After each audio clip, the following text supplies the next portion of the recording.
আবু দারদা রাদিয়াল্লাহু আনহু বর্ণিত, তিনি বলেন, আমার বন্ধু আমাকে উপদেশ দিয়েছেন, তুমি নেশাদ্রব্য পান করো না, নিশ্চয়ই নেশাদ্রব্য সব ধরনের অন্যায়ের চাবি। সম্মানিত উপস্থিতি, উক্ত হাদিস দ্বারা বোঝা যায় যে নেশাদার দ্রব্য হলো সব ধরনের অন্যায়ের চাবি। অপর একটি হাদিস রাসূল সাল্লাল্লাহু আলাইহি ওয়াসাল্লাম আরো বলেন, আন আবি হুরায়রা রাদিয়াল্লাহু আনহু قال رسول الله صلى الله عليه وسلم مدمن خمر كابد وصائد। আবু হুরায়রা রাদিয়াল্লাহু আনহু বর্ণিত, তিনি বলেন, রাসূল সাল্লাল্লাহু আলাইহি ওয়াসাল্লাম বলেছেন, সর্বদা নেশাদ্রব্য পানকারী মূর্তি পূজকের ন্যায় অপরাধী।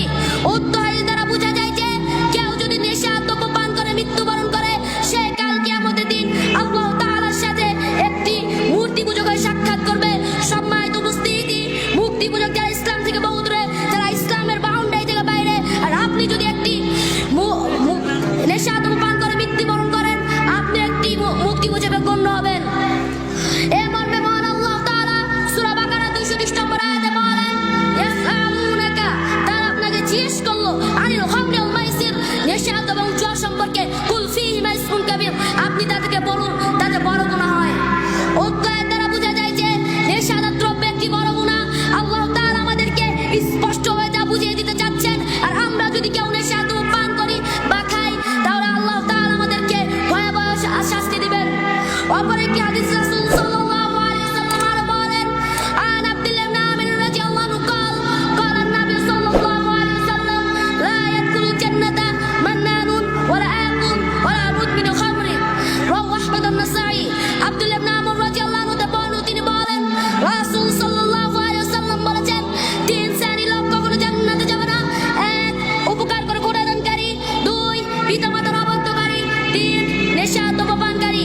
আহমদ হাদিস নম্বর 5882, নাসাই হাদিস নম্বর 5672।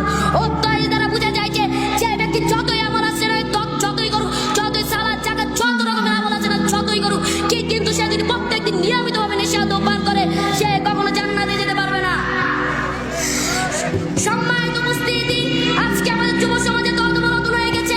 ওমর রাদিয়াল্লাহু আনহু সমাজে কেউ যদি নেশাদ্রব্য পান করত, তাকে 40 বার বেতের আঘাত বা জুতার আঘাত দেওয়া হতো। আর আজকে আমাদের যুব সমাজে ঘরে ঘরে, বাইরে বাইরে সব জায়গায় নেশাদ্রব্য বিক্রি হচ্ছে, কেউ কিছু বলতে পারছে না। সম্মানিত উপস্থিতি, যতদিন না আমাদের যুব সমাজের বুক থেকে নেশাদ্রব্য গুটিয়ে নেওয়া হচ্ছে, ততদিন পর্যন্ত আমাদের যুব সমাজ ক্ষতিগ্রস্তের অন্তর্ভুক্তের মধ্যেই থাকবে। তাই আমরা এখন থেকে সবাই তওবা করে নেই। আগে যা করেছি তা জানি না, তুই এখন থেকে, এরপর থেকে নিজে তো নেশাদ্রব্য পান করবই না, এমনকি অন্যকে যদি নেশাদ্রব্য পান করতে দেখি, তাকেও পরিপূর্ণভাবে নিষেধ করব।